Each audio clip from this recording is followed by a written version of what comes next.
Bienvenue à nouveau dans cette petite série de vidéos en complément au cours de relativité générale que vous retrouvez sur cette même chaîne. Compléments dans lesquels je corrige le partiel qui avait été donné aux étudiants.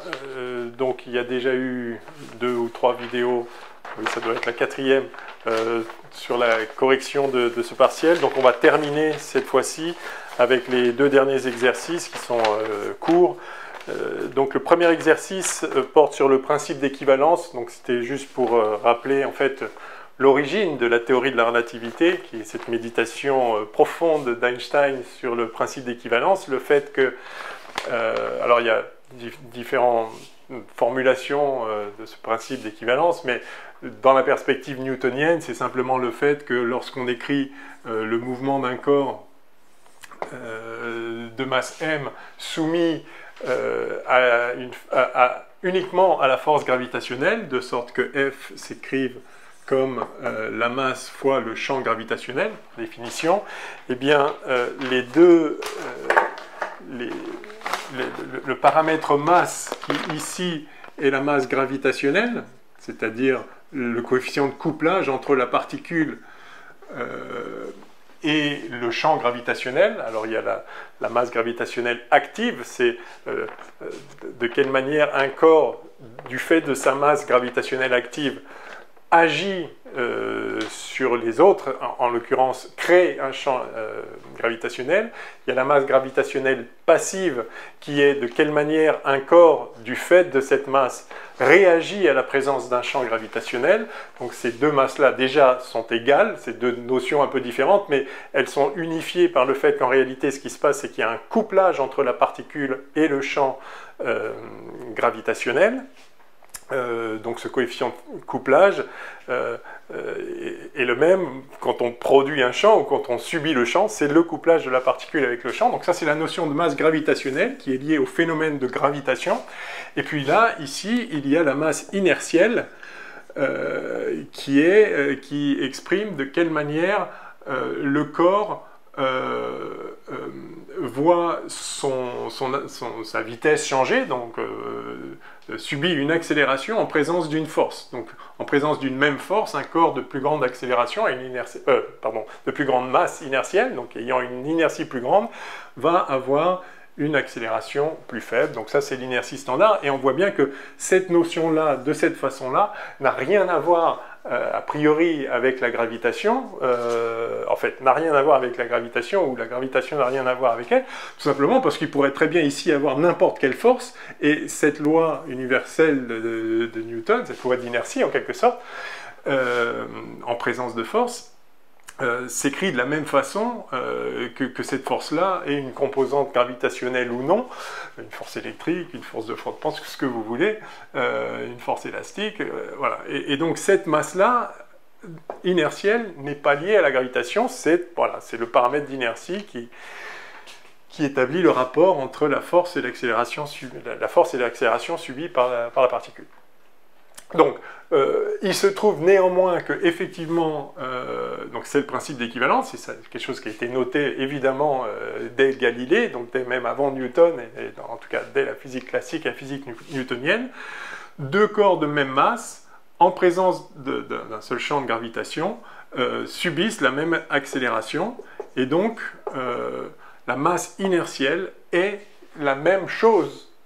Même si conceptuellement c'est différent, mais en pratique, la masse inertielle est égale à la masse gravitationnelle, et c'est pour ça donc que tous les corps chutent de la même façon, ou on peut le dire dans l'autre sens si on préfère.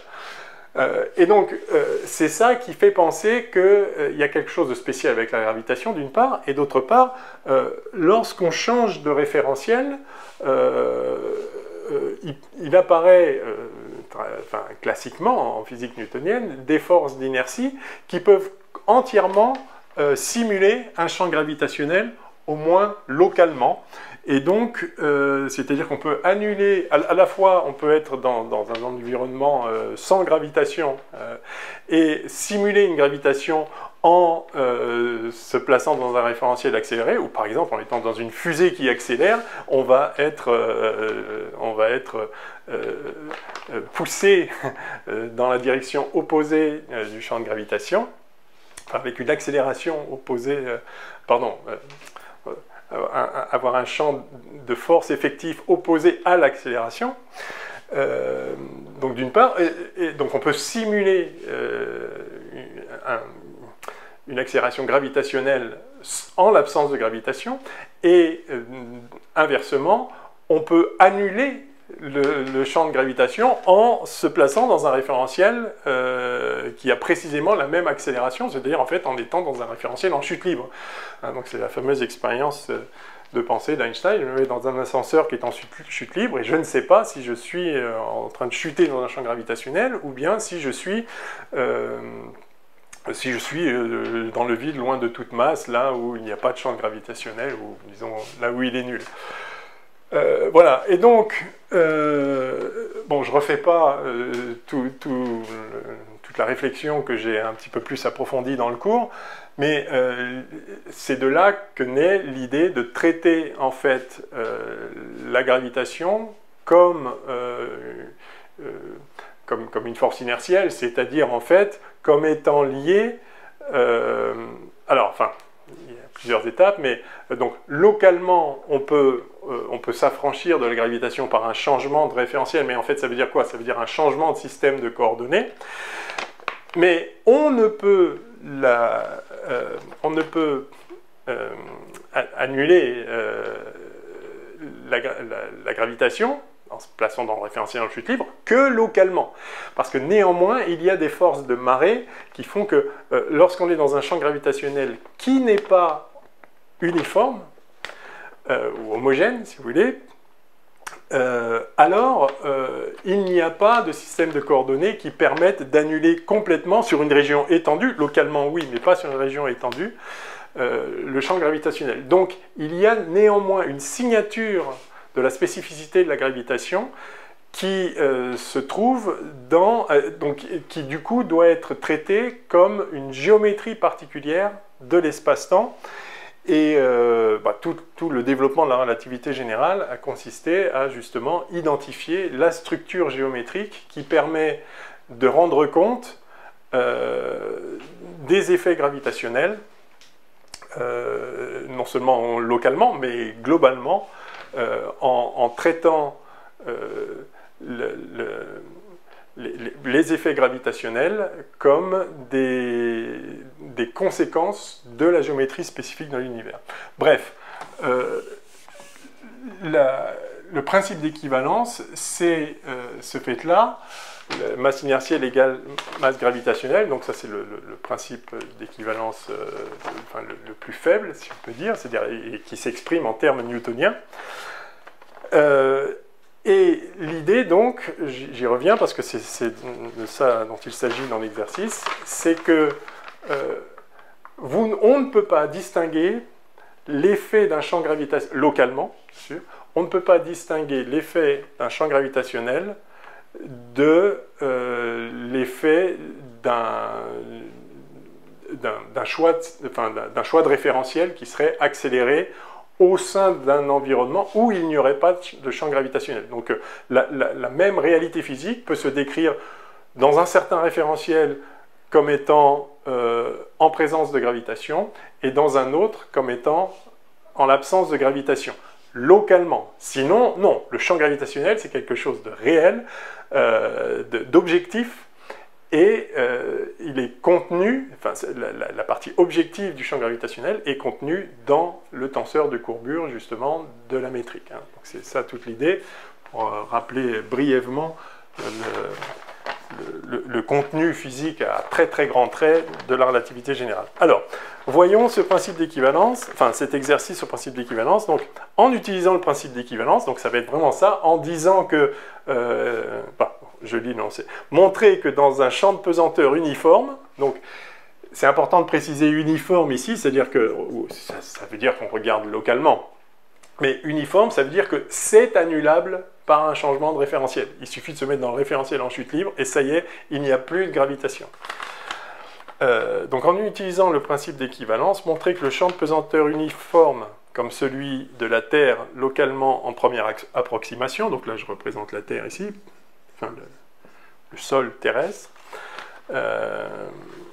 d'accélération G, donc on suppose que c'est un champ d'accélération, un champ uniforme, c'est l'hypothèse, et il l'est effectivement après l'approximation. Un rayon lumineux émis verticalement vers le haut, à la fréquence nu0 à l'altitude z0, donc voilà une altitude z, 0, l'axe z, donc voilà, l'altitude z.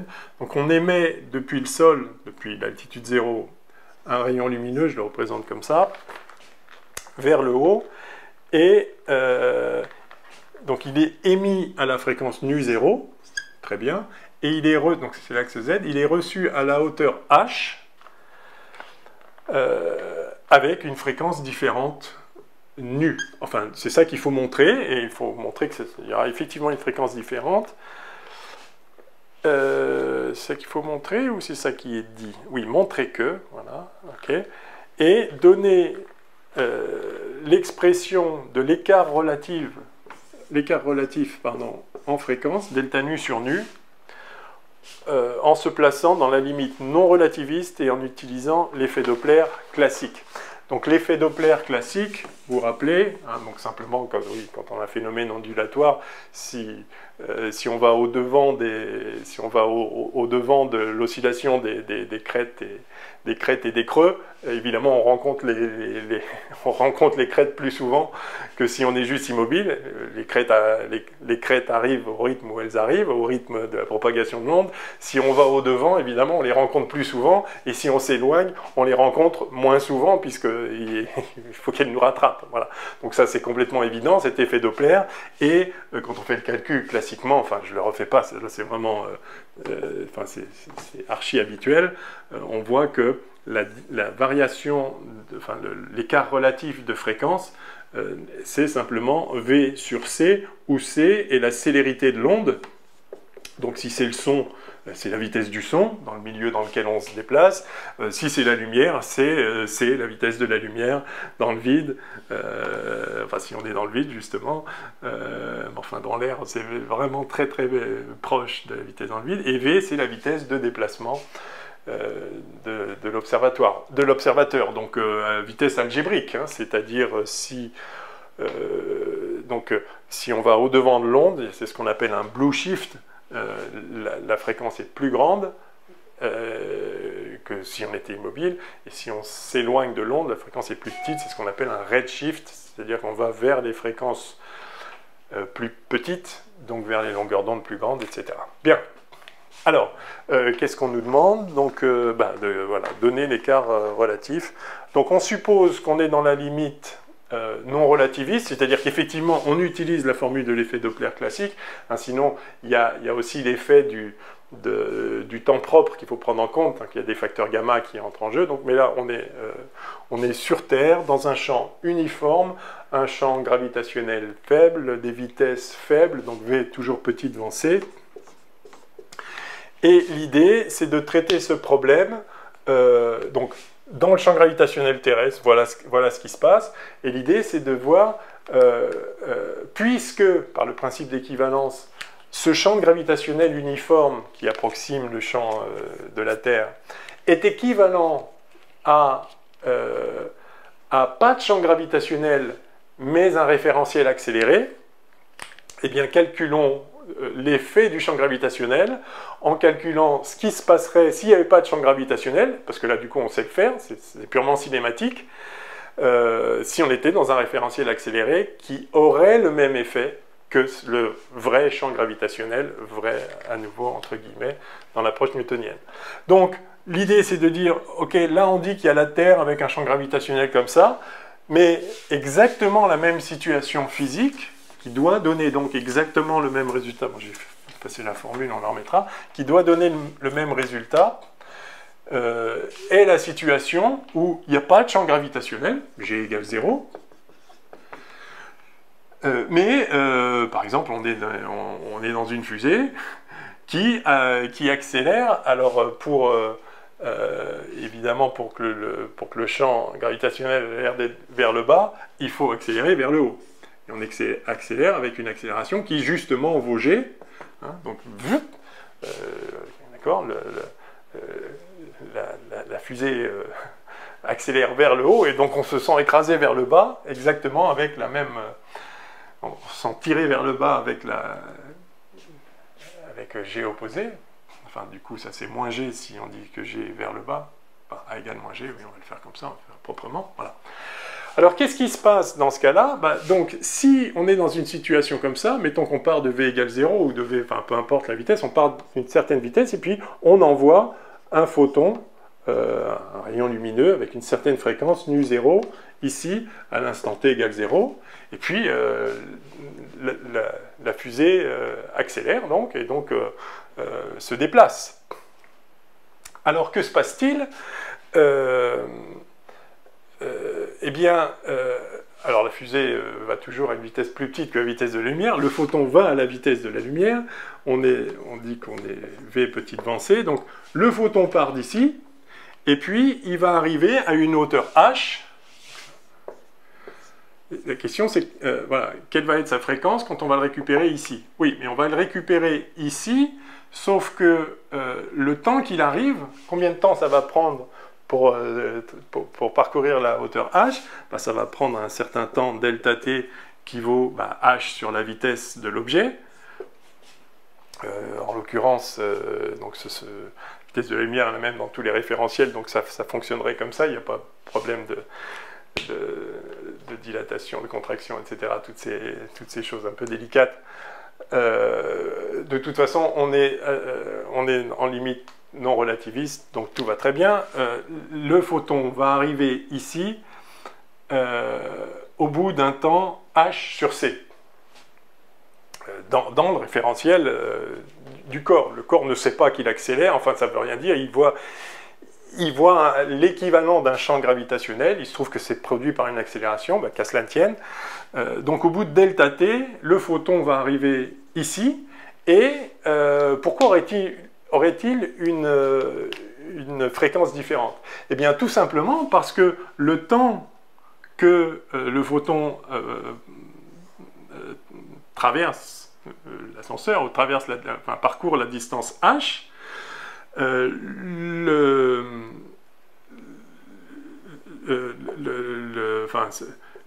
haut de l'ascenseur, si vous voulez, ou de la fusée, va s'être mis en mouvement. Il va maintenant... Le récepteur, si vous voulez, le récepteur du photon qui est ici, va être animé d'une vitesse vers le haut. Quelle vitesse? Eh bien, son accélération, donc g, en norme, la direction ne fait aucun sens, on va vers le haut, g fois le temps que ça a pris. Évidemment, l'accélération c'est dv sur dt, donc s'il accélère avec l'accélération g, ce point de la fusée va avoir une vitesse g delta t au moment où le photon arrive. Et du coup, ça fait combien? Ça fait ça, donc ça fait g h sur c, puisque delta t c'est h sur c. On est tout au premier ordre, il n'y a pas de problème de... ok, on est dans l'approximation qui est donnée dans l'énoncé. V égale g h sur c, et c'est tout. Et du coup, delta nu sur nu,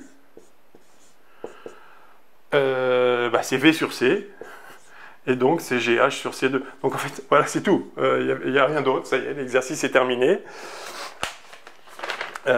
L'exercice est terminé. Voilà, et donc ce qu'on voit, c'est que si on était dans le vide, loin de tout champ gravitationnel, enfin avec un champ gravitationnel nul, et qu'on était dans un vaisseau qui accélère avec l'accélération moins g, on aurait évidemment, par simple effet Doppler, un changement de fréquence. Le principe d'équivalence nous dit que, eh bien, si en fait on est simplement sur Terre dans un champ gravitationnel g, il doit se passer strictement la même chose, puisque ces deux situations physiques sont les mêmes, sont indistinguables, principe d'équivalence, et donc si on lance ici un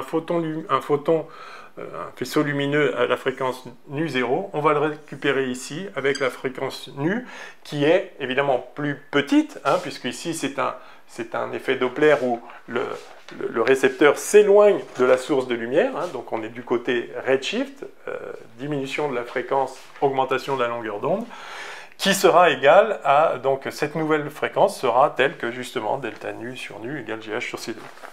Bon, ben voilà, c'est tout, ça s'appelle le redshift gravitationnel. Inversement, bien sûr, si c'est un photon qu'on lance d'ici vers le bas, eh bien, si on démarre avec la fréquence nu 0, on va le récupérer ici avec la fréquence nu, qui aura cette fois, non pas diminué, mais augmenté de delta nu, exactement avec la même formule, hein, c'est la même chose avec G dans l'autre sens.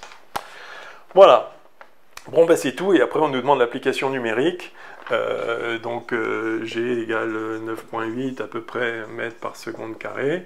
H, combien j'avais pris pour l'application? J'avais pris 1 km, donc c'est déjà beaucoup. Hein. 1 km dans le champ pesanteur de la Terre. Et donc ça fait, il suffit de calculer, ça fait 9,8 fois 10,3. 1 km, d'accord, divisé par 3, 18, le tout au carré, donc ça fait 9, 10, 16, et donc 9,8 sur 9, ok, 1, un peu moins de 1, 10 puissance 16 moins 3, 13, voilà. Donc vous voyez, c'est un écart extrêmement faible. Évidemment, on ne s'en rend pas compte habituellement, mais l'effet est là, et évidemment, si on est en présence d'un champ gravitationnel plus grand, ou sur une distance plus grande, mais essentiellement sur un champ gravitationnel plus grand, ça commence à se voir, et ça peut devenir un effet très très grand, et qui est même divergent quand on arrive à l'horizon d'un trou noir, par exemple. Bon, voilà, c'est tout. Pourquoi parle-t-on de redshift gravitationnel? Bon, c'est ce que j'ai indiqué. Alors, bien sûr, ce petit calcul rapide, après, cesse d'être vrai quand on arrive en champ fort, que les vitesses correspondantes à l'accélération, les vitesses gagnées, commencent à être pas petites devant la vitesse de la lumière. En plus, là, on suppose un champ uniforme. En fait, justement, il n'est pas uniforme, le champ gravitationnel. Il obéit à la matrice de Schwarzschild, si on est dans la symétrie sphérique. Donc après, il faut déployer toute la théorie d'Einstein, la relativité générale, pour faire le calcul proprement. Mais on l'a fait dans le cours. Je crois que c'était justement la toute dernière vidéo de cours. On a montré explicitement la vraie formule dans une métrique de Schwarzschild de ce redshift gravitationnel, où on voit qu'effectivement ça diverge quand on s'approche du rayon de Schwarzschild, mais on avait retrouvé, en prenant la limite des champs faibles, on avait retrouvé exactement cette formule-là. Donc ce raisonnement classique à V petite v c en champ faible, il est exact. Enfin, non, disons, il est exact. C'est la vraie limite. C'est la vraie limite de champ faible de la vraie théorie d'Einstein. Et c'est normal, puisque la théorie d'Einstein vient de ça, en fait, vient de l'idée que, effectivement, un champ gravitationnel, être statiquement posé dans un champ gravitationnel uniforme ou être uniformément accéléré en l'absence de champ gravitationnel, c'est la même chose. C'est ça le principe d'équivalence. Ok, allez, tout dernier exercice de ce devoir, de ce partiel, c'est la torsion, oui, d'une connexion. Donc c'est quelque chose d'un tout petit peu plus formel. Alors, soit M, O, A, une variété différentielle, donc la variété propre, l'ensemble de points proprement dit, la structure, la topologie et l'atlas supposé c'est infini, évidemment, et soit une connexion Nabla, définie sur cette variété. À partir de toute connexion, il est possible de former deux tenseurs de manière tout à fait générale. Donc ça, c'est une propriété de la géométrie différentielle. Dès lors que vous avez une variété différentielle et une connexion donnée sur cette variété, on peut toujours former deux tenseurs très intéressants. Le tenseur de Riemann, bien sûr, le tenseur de courbure de Riemann, qui est de rang 1, 3. On l'a vu dans un exercice précédent. Et évidemment dans le cours, et le tenseur de torsion, qui est de rang 1, 2, et dont on donne ici la définition. Donc de rang 1, 2, ça veut dire que c'est une application multilinéaire de V croix V dans R, et c'est multilinéaire dans chacune des slots, chacune des entrées. Donc ça prend une forme linéaire et deux vecteurs. Alors ça peut prendre un champ de forme linéaire ou de covecteurs et deux champs de vecteurs si on considère à l'échelle de la variété. Sinon, mais en chaque point, c'est défini à ce moment-là, c'est défini à partir de la valeur de ces champs au point considéré. Donc ça peut être à la fois un champ, ça peut être un champ tensoriel, le champ de torseur ou localement le tenseur torsion. Et donc c'est défini de la façon suivante. Taux donc de oméga xy, je vais le mettre là plutôt, t torsion de oméga xy est défini comme oméga appliqué à la dérivée covariante de y dans la direction x moins la dérivée covariante de x dans la direction y moins le commutateur de x et de y, où le commutateur, la définition est rappelée ici, où ceci, donc chaque x et y sont des champs de vecteurs, et ça c'est un champ de vecteurs aussi, défini de la façon suivante. Donc un champ de vecteurs, ça agit sur une fonction, de quelle manière? Eh bien, cet objet-là, agissant sur une fonction, donc une fonction c infini de m, fonction lisse définie sur la variété, par définition, c'est x appliqué à yf moins y appliqué à xf. Alors j'avais eu plusieurs questions en marge du cours sur cette définition-là. Qu'est-ce que c'est que cet objet-là? Alors certes, donc ça c'est un vecteur qui s'applique à une fonction. Donc c'est vrai qu'un vecteur qui s'applique à une fonction, c'est un nombre par définition, c'est la dérivée directionnelle dans la direction du vecteur en question.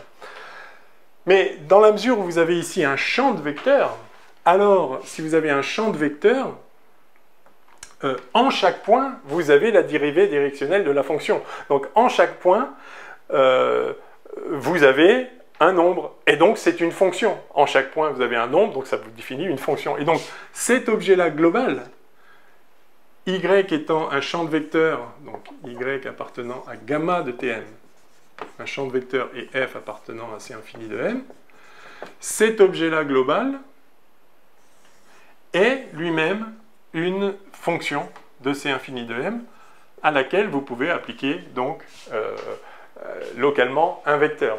Donc x et y sont des champs de vecteurs, et vous n'avez besoin en chaque point ici que du vecteur en ce point-là, mais pour en faire une fonction sur laquelle appliquer x, il faut considérer comment la dérivée directionnelle de f dans la direction y varie dans un voisinage. Et donc ça devient une fonction et vous pouvez lui appliquer le vecteur x, et là c'est juste moins la même chose dans l'ordre différent. Ok, donc ça c'est la définition. Alors, très bien. Alors, d'abord montrer que x croix y, enfin que x virgule y, le commutateur de x et de y, on l'appelle comme ça, ou le produit de Lie, définit bien un champ de vecteurs et donner ses composantes dans la base canonique induite par une carte ux en fonction des coordonnées de x et y dans la même base. Voilà. Alors, pour montrer que ceci est bien un champ de vecteurs, on peut faire de plusieurs façons. D'abord, on peut vérifier que c'est bien une application du bon espace dans le bon espace. Donc ça, c'est clair, c'est donné par la définition. Cette application-là, appliquée à une fonction, donne une fonction, puisque en chaque point, ça donne un nombre, et donc ça, c'est bien, donc ça fait une fonction. Le vecteur appliqué à une fonction, ça fait un nombre, et ceci est vrai en chaque point. Donc c'est bien, cet objet est bien une application de C infini de M dans R. Donc c'est la bonne nature d'objet. Mais il faut maintenant montrer que ça se comporte, que c'est multilinéaire, comme un vecteur doit l'être de ce point de vue-là. Donc si vous faites ça, f plus lambda g, ça doit donner la même chose. Enfin, pardon, ça doit donner ça appliqué à f plus lambda, ça appliqué à g. Attention, lambda dans R, hein, ici, c'est pas linéaire au sens, c'est pas C infini de M linéaire. Au contraire, si ici vous avez une fonction, par contre, ce que vous voulez, c'est ceci appliqué maintenant à f fois g.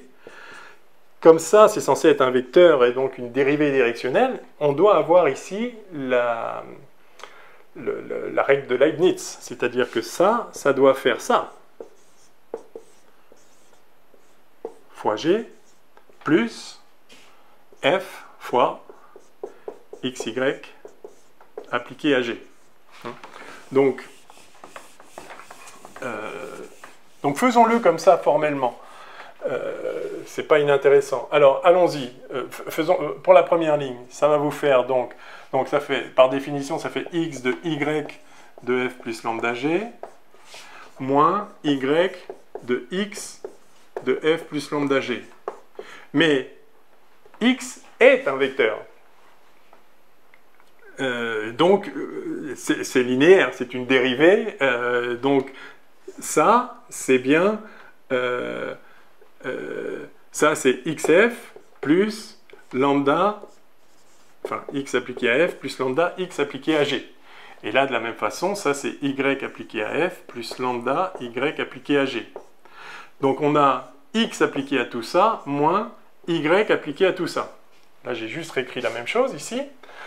Et puis maintenant, x aussi est un vecteur, donc c'est linéaire dans son argument. Donc ça, c'est une fonction. Donc x est linéaire dans la fonction en question.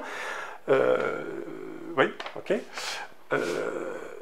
Et donc ça fait x de y de f plus lambda x de y de g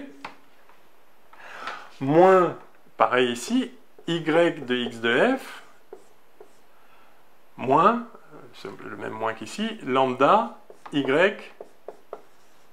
de x de g.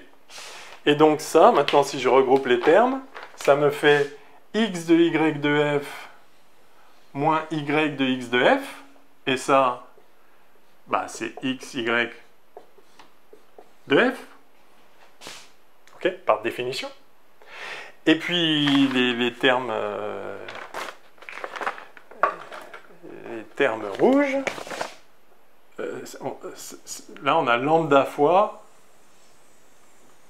ça c'est lambda fois x de y de f moins, donc lambda fois moins y de x de g.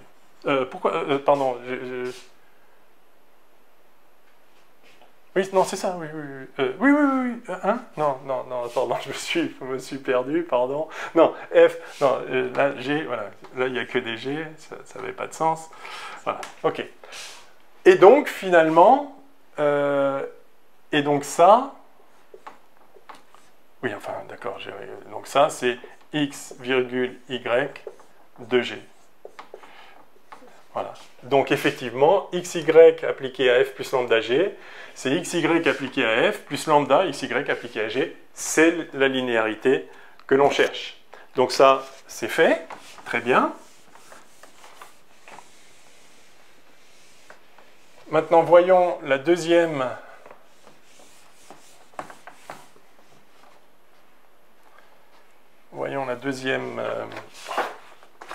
la deuxième égalité que l'on veut, c'est-à-dire la règle de Leibniz. Alors, ok. Et on va voir quelque chose d'important au passage, je pense, c'est que donc, écrivons la définition de ça. Ouais. Donc la définition de ça, c'est donc x appliqué à y de fg, moins y appliqué à x de fg. D'accord? Là, j'ai appliqué la définition de x, y appliqué à une fonction, mais cette fonction, c'est juste un produit de deux fonctions. Donc, ok, ça fait ça. Mais maintenant, attention, y, c'est un champ de vecteurs. Donc, en chaque point, c'est un vecteur, c'est une dérivée directionnelle, et donc la règle de Leibniz s'applique ici. Donc, ça fait y, donc ça fait y appliqué à f fois g, plus f fois y appliqué à g. Et là, c'est un fois... voilà. C'est un fois... alors, en un point, c'est le fois des réels. Sinon, c'est le fois des fonctions. Hein. Donc, en fait, là, c'est le fois des fonctions. Et le plus des fonctions. Mais le fois d'une fonction et le plus d'une fonction, c'est l'addition et la multiplication point par point. Hein. Donc, on a ça ici. Donc, on a x de tout ça. Et ici, donc, moins y de, pareil, donc x de f appliqué à g,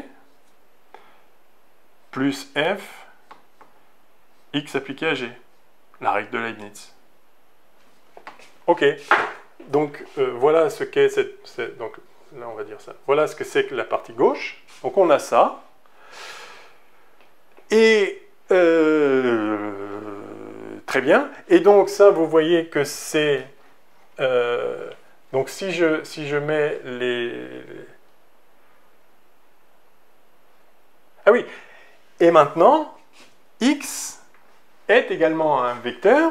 Donc d'abord c'est linéaire, donc ça va faire x fois ça, plus, enfin x appliqué à ça, plus x appliqué à ça.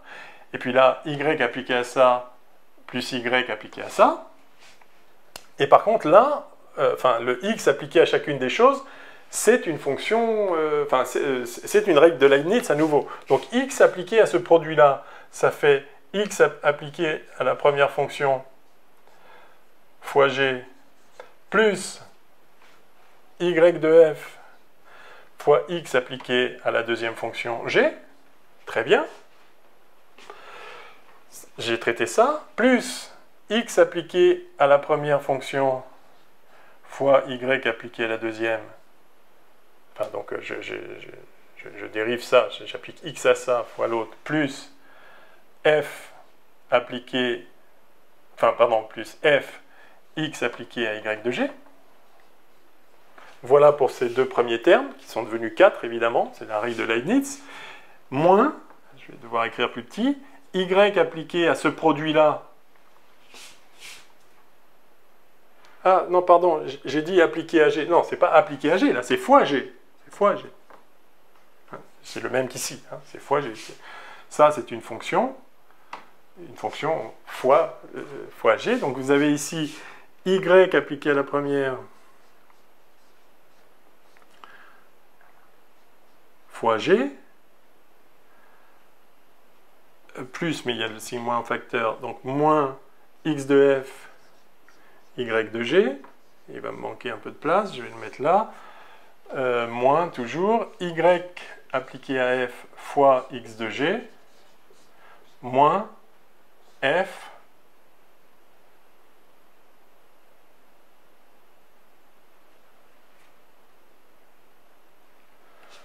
fois y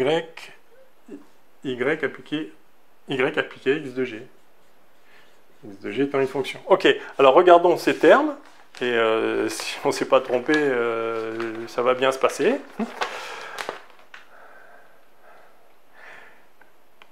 Alors, x de f plus y de g moins x de f plus y de g.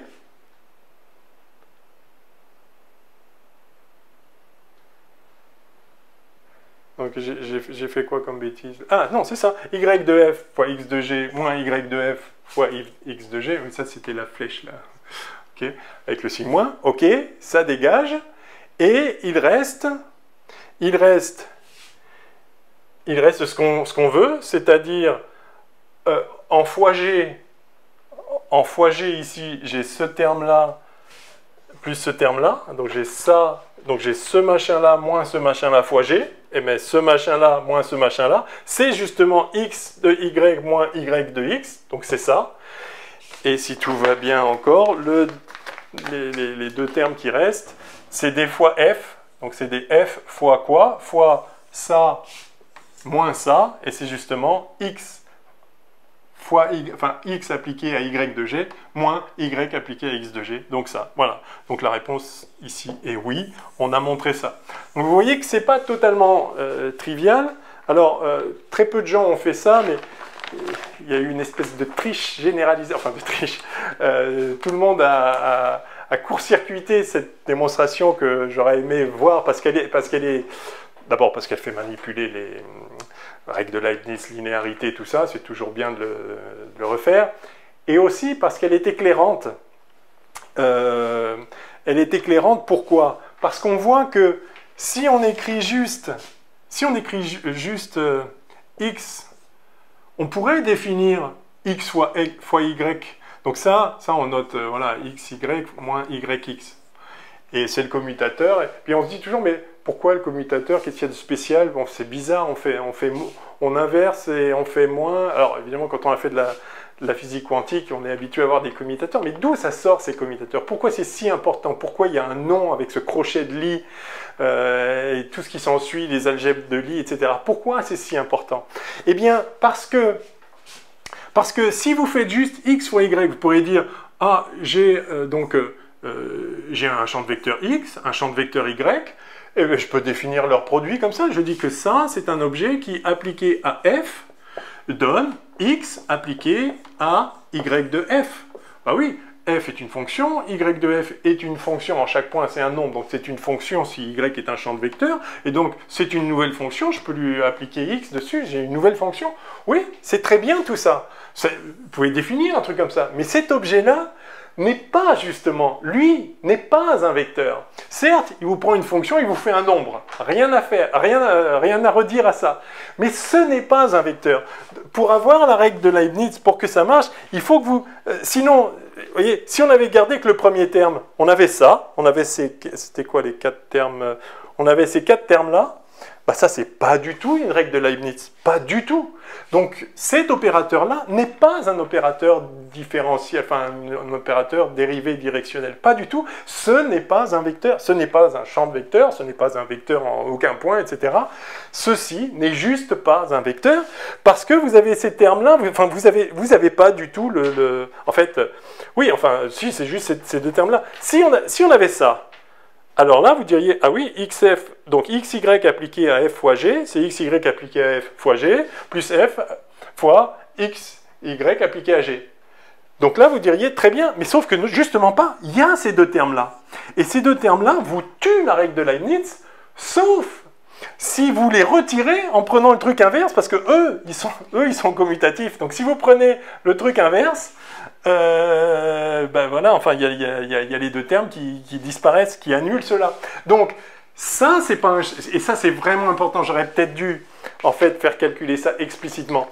Ça, c'est pas un champ de vecteur. XY n'est pas un champ de vecteur. Ça se comporte pas, ça applique pas. Alors, vous me direz, c'est linéaire quand même. Oui, oui, c'est linéaire, mais c'est pas une dérivée. C'est pas un champ de vecteur.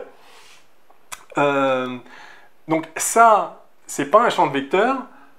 Enfin, donc si vous voulez, xy n'est pas un champ de vecteur, mais xy moins yx, oui, enfin, et c'est ça qu'on donne. Après, c'est juste une notation, bien sûr. Donc ce commutateur, il ne sort pas du chapeau. C'est le seul vecteur que vous pouvez former, le champ de vecteur, à partir simplement de deux champs de vecteurs donnés, x et y.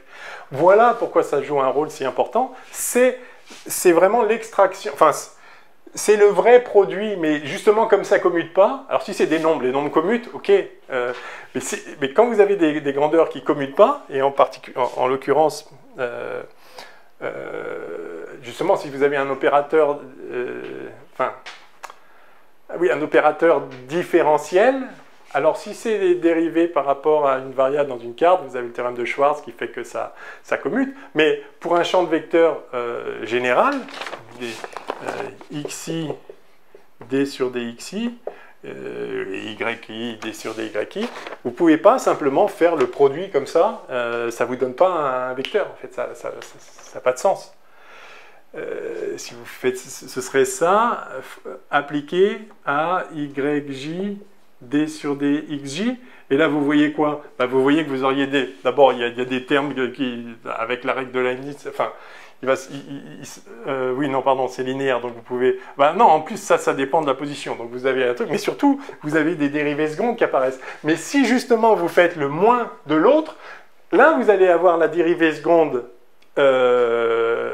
opposée. D sur dx1, dx2, c'est pareil que D sur... Enfin, D2 sur dx1, dx2, c'est pareil que D2 sur dx2, dx1, le fameux Schwartz. Et là, ça s'élimine et vous restez au premier ordre. Vous restez avec une dérivée première. Donc, bon, j'insiste un peu là-dessus. D'abord parce que personne n'a fait ça formellement. Je pense que ça vaut le coup de le montrer comme ça, de déployer vraiment ce que c'est que XY, le commutateur de X et Y appliqué à FG, pouf, pouf, pouf, pouf. Alors évidemment, hein, comme c'est Leibniz, donc déjà il y a 2 termes au départ, et comme c'est Leibniz, et ça vous en fait 4, et puis à nouveau, ça vous en fait 8. Ok, mais enfin, c'est tous les mêmes, enfin, 2 à 2, ils dégagent, sauf ce qu'il faut, il reste justement la bonne combinaison, il reste les 4 termes qui se regroupent en 2 et qui font ce qu'il faut. Voilà, bon, c'est ça que j'espérais voir, mais c'est vrai que la question, mea culpa, était pas posée explicitement pour que cette chose-là soit faite, et donc, finalement, ça n'a pas été fait. D'une manière générale, d'un point de vue esthétique, je dirais, c'est bien de travailler autant que possible au niveau abstrait. Vous voyez, j'ai écrit aucune composante quand j'ai fait cette... j'ai pris X, Y, F, et j'ai appliqué la définition de ce que c'est que X appliqué à F, le commutateur, etc. Je ne me suis pas placé dans une carte, donc je n'ai pas de composante, je n'ai pas de base de l'espace vectoriel tangent. J'ai un vecteur, point, défini abstraitement pour lui-même, et on a pu démontrer ce qu'on voulait. Bon, alors, ceci étant dit, on pouvait effectivement passer directement par les coordonnées, et c'est vrai que la même question demandait par ailleurs, mais c'était en deuxième temps, d'abord montrer que XY définit bien un champ de vecteurs, c'était ça, et donner ces composantes dans les bases canoniques induites par une carte UX. Dans la base canonique, et donc la base canonique en question, bah c'est les D sur DXI, pour I égale 1 à N. C'était dans un deuxième temps, une fois qu'on a vu la chose abstraite, intrinsèque, on peut se mettre dans une carte et voir qu'est-ce que ça implique pour les composantes. C'était ça la question. Alors ce qu'ont fait les gens, c'est qu'ils se sont mis dans la carte, et puis après ils ont dit « Ah bah oui, dans la carte, c'est un bon champ de vecteurs, donc ça y est, on a montré que c'était un bon champ de vecteurs. » Ce qui n'est pas faux, ça le démontre. Mais vous voyez, il manque l'esthétique de l'abstraction, c'est-à-dire de considérer les objets pour eux-mêmes et non pas à travers leur représentation particulière dans une carte. Ok, ceci étant dit, donc faisons-le quand même. Donc on nous demande de donner les composantes de x, y dans une carte. Alors on peut le faire à différents niveaux de... si j'avais pas effacé, peut-être... Donc la composante, donc ça maintenant qu'on a vu que c'est un champ de vecteurs, bah, ok, ça a des composantes contravariantes, c'est-à-dire que ça, si vous voulez, ça s'écrit x, y, i, d sur dxi dans une carte donnée.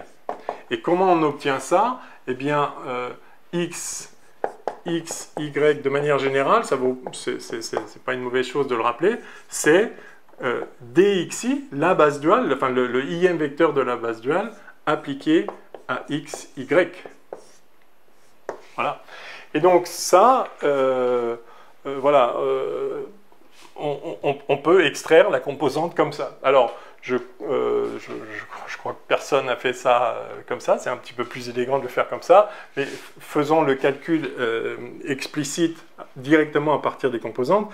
Donc, si on a x, y, c'est-à-dire regardons comment ça agit sur une fonction f, hein, c'est comme ça que la plupart des étudiants ont fait d'une pierre deux coups, en quelque sorte, en court-circuitant la première partie de la question, mais qu'à cela ne tienne.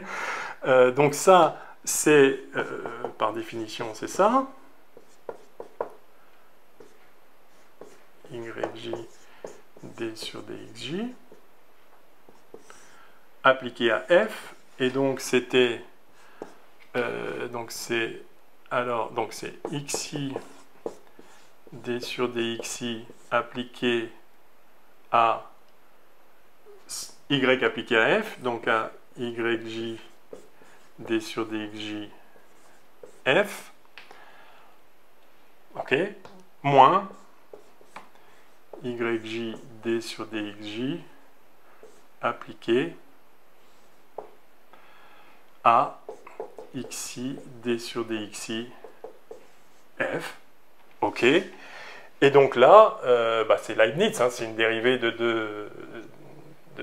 deux fonctions, enfin d'un produit de deux fonctions, celle-là et celle-là, et donc ça fait xi d sur dxi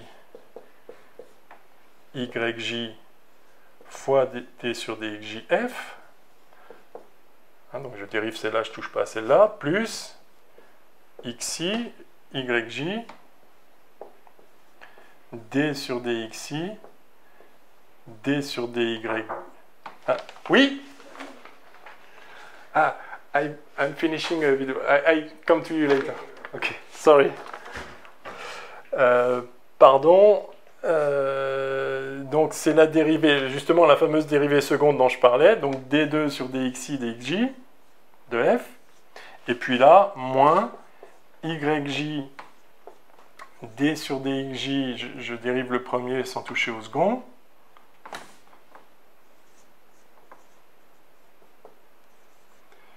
et puis moins yj xi d2 sur dxj dxi, pardon pour l'écriture en bout de course là. Et là, alors on voit la même simplification, celle que j'ai annoncée avant, c'est-à-dire que ce terme-là, alors vous me direz, oui, non, ben si, oui, enfin voilà, donc le yj et xi, c'est bien le même. Alors, c'est pas dans le même ordre en bas, mais les dérivées partielles commutent, évidemment, il manquait le f là. Donc ces deux termes s'en vont, et donc il nous reste, je vais récupérer les termes ici, il nous reste que ça, que xy ici, le commutateur, c'est égal à xi dyj sur dxi, pardon, oui c'est ça, d fois d sur dxi appliqué à f, moins yj, je reprends ce terme-là, d sur dxj de xi fois d sur dxi appliqué à f. Et donc on voit bien apparaître effectivement, si je mets en facteur ce qui va bien, xi dyj sur dxi moins yj dxi sur dxj, tout ça fois d sur dxi appliqué à f. Et donc on a finalement cet objet-là appliqué à f qui est égal enfin, oui, ça appliqué à f qui est égal à ça appliqué à f. Donc ce vecteur-là, c'est celui-là avec cette composante égale à celle-là. Alors j'ai un problème de... Non, pardon, j'ai un problème d'indice. Ah oui, parce que là c'était xj, pardon, j'ai mal recopié. Là ici il y avait j. Voilà, donc là il faut que je change les i en j ici pour que ça fonctionne, parce que je mets en facteur, évidemment c'est des indices muets, les i et le j sont muets ici. Je veux faire sortir le d sur dxi, donc je développe sur la base du d sur dxi. Donc ici, si c'est le i qui est en facteur, il faut que j'inverse les i et les j. Donc c'est j, i, j. Voilà. Et j'ai donc bien les j muets ici, les j muets. Il me reste des i en haut. Donc ça, c'est la composante de x, y, la ième composante contravariante du vecteur x, virgule y, du commutateur. la composante sur la base des d sur dxi. Voilà. Donc la réponse, c'était ça, la composante, enfin voilà les composantes dans la base en question. Voilà. Alors donc, si on s'est lancé là-dedans tout de suite, évidemment, vous voyez tout de suite qu'on perd l'abstraction qu'il y a derrière. Bon, c'est un peu dommage, mais effectivement, on arrive à quelque chose qui élimine les termes redondants, et on voit aussi comme ça, mais on le voit moins explicitement que si on s'arrête, si on prend que x fois y, ça ne va pas le faire. Mais, et donc on arrive à ça, et on voit que l'objet en question se développe sur la base, donc n'importe quelle combinaison des vecteurs de base est un vecteur. Donc là, il n'y a plus rien à dire. Évidemment que c'est un vecteur, évidemment qu'il obéira à la règle de Leibniz, puisque c'est un opérateur différentiel, et évidemment qu'il sera linéaire, puisque c'est un opérateur différentiel. Donc, écrit comme ça dans les composantes, ok, ça devient évident. Encore une fois, c'était pas exactement l'esprit du... Enfin, ce que j'avais souhaité vous faire voir, mais voilà. L'essentiel, c'est que maintenant, vous l'avez vu, ok. Montrer que l'équation 2, alors l'équation 2, c'était l'équation de définition du tenseur, définit bien un tenseur. Alors, à nouveau...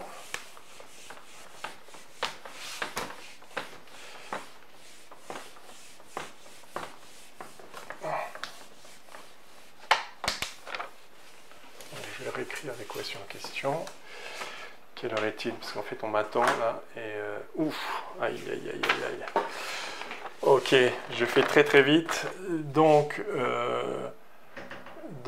t de oméga xy égale oméga de nabla y dans la direction x moins nabla x dans la direction y moins le commutateur de xy.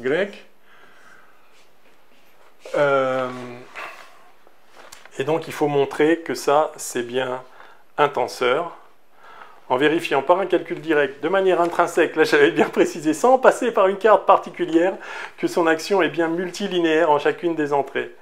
Bien justifier les différentes étapes en invoquant explicitement les propriétés utilisées. Donc la définition d'un tenseur, c'est juste que c'est une application multilinéaire de V étoile, croix V étoile, R fois, croix V, S fois. C'est la définition d'un tenseur de rang RS, et donc si on montre que c'est bien un objet de ce type-là, mais là, évidemment, c'est bien ça, ça prend...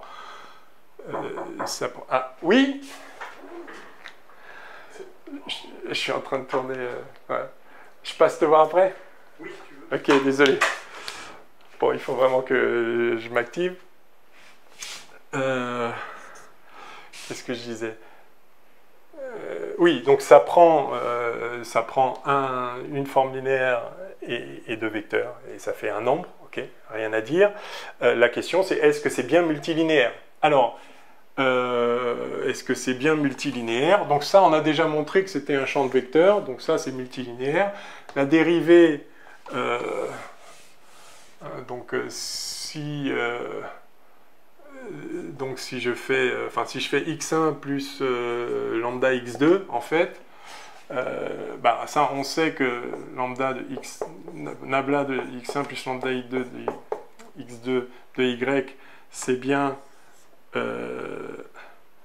oui, ça c'était une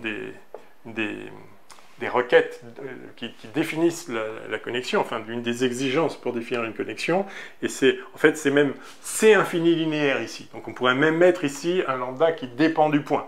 En l'occurrence il n'en dépend pas, mais ça serait même vrai si ça en dépendait. Donc c'est dire à quel point ceci est effectivement, la linéarité est bien présente ici.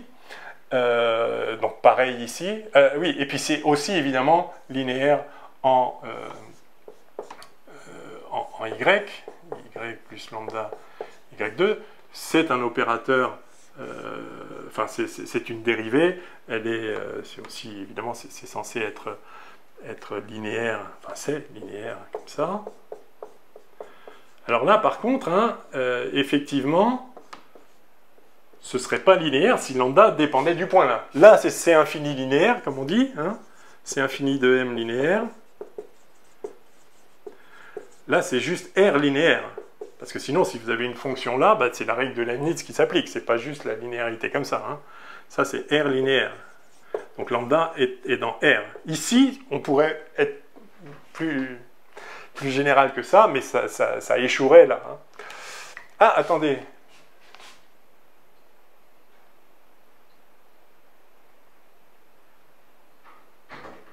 Non, oui, c'est ça. Bon, pardon.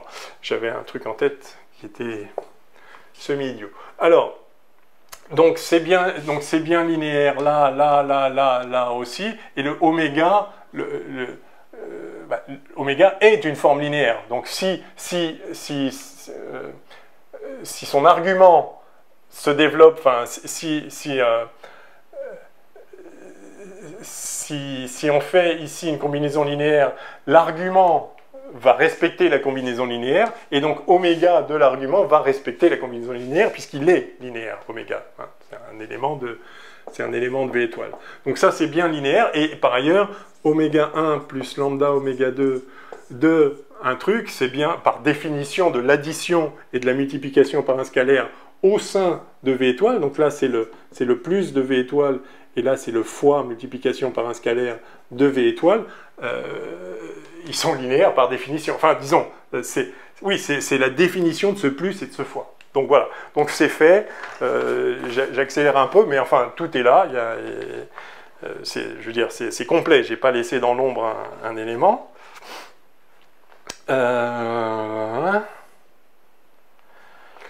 Donc c'est bien justifier les différentes étapes, etc. Bon, je l'ai fait oralement, mais...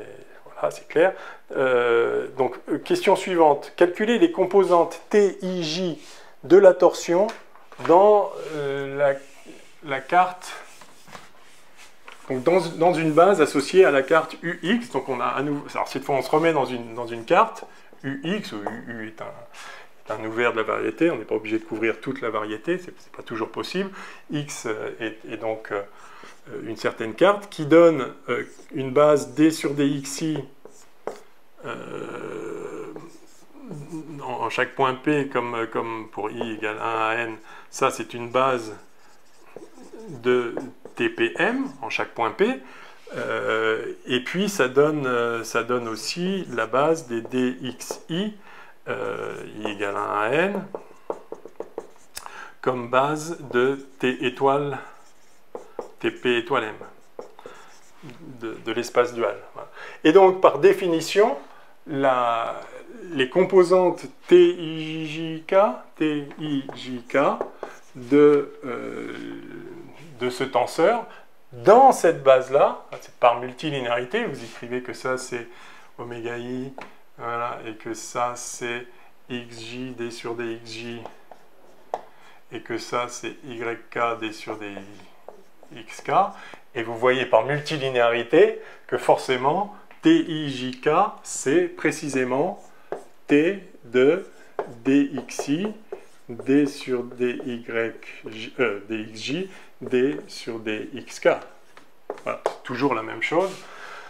Les composantes, c'est l'action du tenseur au vecteur de base correspondant, aux coordonnées.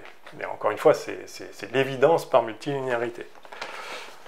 Alors, de calculer ça, on va appliquer ici. Donc, on applique la définition. Donc, c'est dxi de nabla sur d sur dxj de d sur dxk, d'accord, nabla 1, moins nabla y, non, y c'est celui-là, d sur dxk de d sur dxj, moins d sur dxi, d sur dxk, j, d sur dxk. Et voilà. Donc là, j'ai juste, j'ai remplacé chaque oméga xy par leur valeur. Et là, il y a cette chose agréable où on voit que le commutateur, dans une carte, le commutateur des vecteurs de base ici, bah, vous voyez que ça, si vous appliquez ça à une fonction, ça va faire d de f sur dxj dxk moins d de f sur dxk dxj. Et donc c'est 0. Donc ça, c'est 0. D'accord ? Puisque appliqué à n'importe quelle fonction, ça fait 0. Donc ça, c'est 0. Donc il reste que ce terme-là.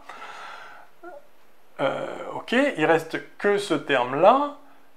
Et donc, et là, donc, alors, par linéarité, on a donc dxi appliqué à nabla d sur dxj, d sur dxk, moins dxi appliqué à nabla d sur dxk, enfin, nabla dans la direction d sur dxk appliqué à d sur dxj.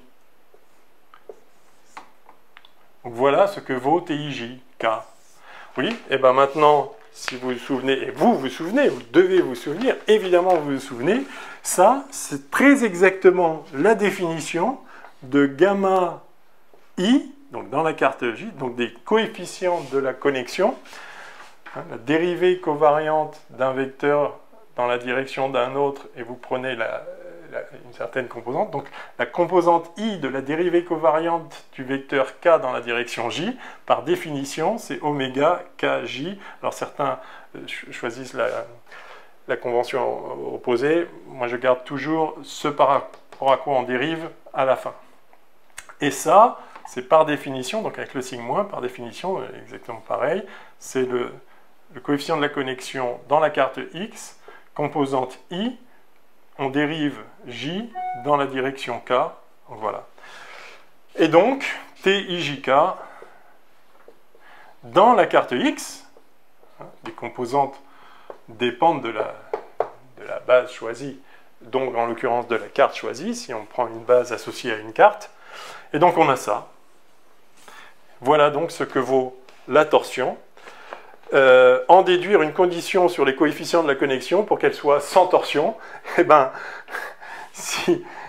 pour que la torsion soit nulle, que le tenseur soit nul, donc pour que le tenseur soit nul, il faut que toutes ces composantes soient nulles, évidemment, et donc il faut que, quel que soit ijk, gamma ijk égale gamma ikj.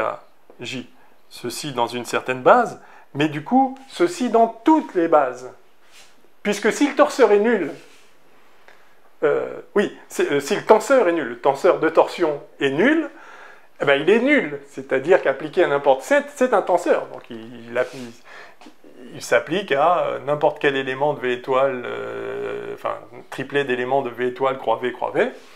S'il fait 0, il fait 0. Voilà. Là, c'est abstrait. Donc s'il est nul, il est nul. Donc dans tout... Or, dans une base associée à une carte donnée, voilà comment s'écrit ces coefficients, enfin ces composantes, les composantes du tenseur. Et donc dans chaque base, ceci sera vrai. À aucun moment on a dit quoi que ce soit de particulier sur la base x, évidemment. Et on retrouve la chose que j'avais soulignée dans la correction d'un des exercices précédents, qui est que la différence de deux connexions, enfin des coefficients de deux connexions, est un tenseur. Oui, parce qu'on peut, oui, il y aurait les mêmes règles de changement de carte. Donc effectivement, si ça c'est une connexion, c'est une connexion, enfin les coefficients sont les coefficients d'une connexion, ça aussi en fait. Il faudrait le montrer, enfin c'est évident par la définition, et du coup ça c'est bien la différence de deux connexions. Évidemment là c'est des coefficients d'une même connexion, mais vous pourriez faire comme si c'était des coefficients, c'est-à-dire vous pouvez écrire que ça c'est gamma tilde ikj, c'est ça que je veux dire. Auquel cas, dans la même carte, mais une autre connexion, ça pourrait être une autre connexion, ça satisferait les... Donc, enfin, si ça, c'est des coefficients possibles d'une connexion, ça aussi. Et donc, on retrouve cette chose-là, que la différence de deux connexions est bien un tenseur. Mais en tout cas, voilà le tenseur torsion. Et donc, si on est à torsion nulle, eh bien, dire que la connexion est à torsion nulle, c'est pareil que dire qu'elle est symétrique dans ces deux indices inférieurs. Voilà, ce qu'on a dit plusieurs fois, utilisé plusieurs fois dans le cours, parce que c'est en particulier le cas de la connexion de Levi-Civita. On l'a utilisé donc plusieurs fois, mais cette fois, on l'a démontré, c'est-à-dire on a compris pourquoi c'était bien, ça veut dire, enfin, la symétrie dans ces deux indices est bien liée au fait qu'un certain tenseur qu'on peut définir quelle que soit la connexion, hein, d'accord, il y a juste besoin de connaître la connexion pour définir ce tenseur. Eh bien, je ne sais plus comment j'ai commencé la phrase, que ce tenseur est nul. Voilà. Ok. Montrer à partir de la loi de transformation des fonctions coefficients de connexion lors d'un changement de carte, qu'on rappellera sans démonstration, que les composantes TIJK du tenseur de torsion se transforment comme il se doit pour un tenseur de ce type. Bah, c'est justement en fait ce que j'évoquais là. Si vous vous souvenez donc des lois de transformation, gamma IJK dans la carte Y à partir des valeurs dans la carte X, c'est, alors, si c'était un vrai tenseur, si ces coefficients de la connexion étaient les composantes d'un tenseur, on aurait ça.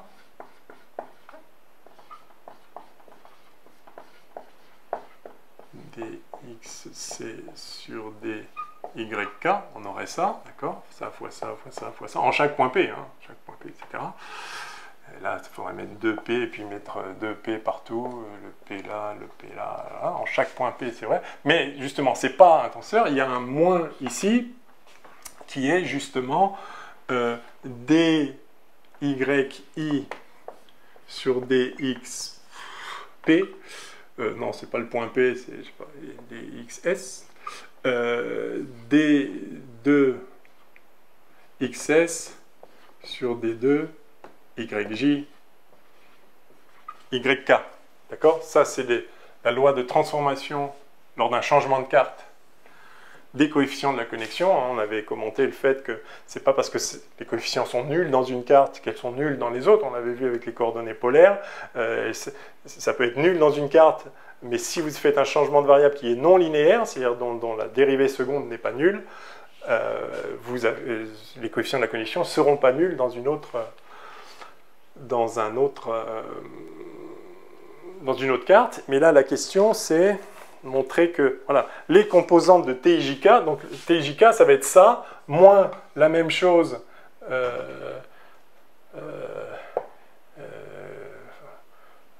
en fait, ça va être, oui, enfin, okay, ça va être moins ça, plus gamma, ainsi, Y, IKJ, voilà, chaque point P, et donc ça va se transformer comme ça, avec donc ici, voilà, avec le signe opposé, enfin je vais faire l'opposé de la torsion, ça, moins ça, ça va être ça, donc ça, moins la même chose, et là aussi moins, alors moins, sauf que, enfin la même chose, parce que ces deux choses-là commutent, J et K commutent, et là ça commute par commutation des dérivées secondes.